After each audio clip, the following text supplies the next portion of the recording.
ఎందుకంటే ఒక చిన్న మెసేజ్ కార్యకర్తలకి ఇచ్చినాము. ఇవాళ మనం అందరం కలిసిమెలిసి గుడి దర్శనం చేస్తాం అని ఒక చిన్న మెసేజ్కి ఇంతమంది మా కార్యకర్తలు వచ్చినందుకు ఇంకొకసారి హృదయపూర్వకంగా ధన్యవాదాలు. అదేవిధంగా వేదిక పైన ఉన్న కట్టా మైసమ్మ చైర్మన్ గారు, మా అక్కలు, ఇద్దరు కార్పొరేటర్లు, చాలా మంది అధికారులు వేదిక పైన ఉన్నారు. ఇవాళ మా పోలీసు వాళ్ళు అనుకుంటున్నారు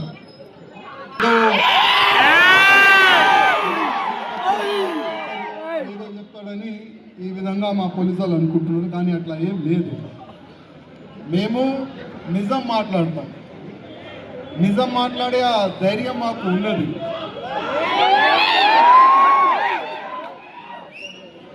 2023 తర్వాత ప్రత్యేకంగా మన హిందూ గుళ్ళకే టార్గెట్ చేస్తున్నారు.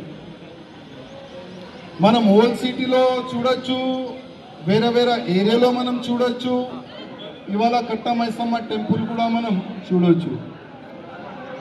ఒక అల్తాఫ్ అని ఒక వ్యక్తి ఎక్కడి నుంచి వచ్చిండైనా, కర్ణాటక నుంచి, బీదర్, కర్ణాటక బీదర్. ఏం పీకనీకి వచ్చిండైనా, వచ్చిండైనా. రండి, పని చేసుకోండి, బతకండి, ఫ్యామిలీని పోషించండి, వెళ్ళిపోండి. కానీ ప్రత్యేకంగా హిందూ గుళ్ళకే వాళ్ళు టార్గెట్ చేస్తున్నారు.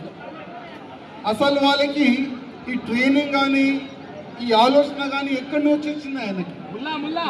వాళ్ళకి ప్రత్యేకంగా ఒక ప్లేసెస్లో వాళ్ళకి నేర్పిస్తారు హిందూ గుళ్ళ గురించి, హిందువుల గురించి, భారతదేశం గురించి. వందే మాత్రం చెప్పకూడదు, భారత మాత ఆ స్లోగన్ చెప్పకూడదు అని ప్రత్యేకంగా వాళ్ళకి మదర్సాల్లో వాళ్ళకి ట్రైనింగ్ ఇస్తారు. వాళ్ళు అదే ఫాలో చేస్తారు. వాళ్ళు ఏంటంటే గుడి కనబడుతుంది కానీ మెంటలోడని, అంటే ప్రతి ఒక్క వ్యక్తి మెంటల్ అయిపోతే ఆయనకి మా గుళ్ళే కనబడుతుందా? మా హిందువులు మెంటల్ అయిపోతే?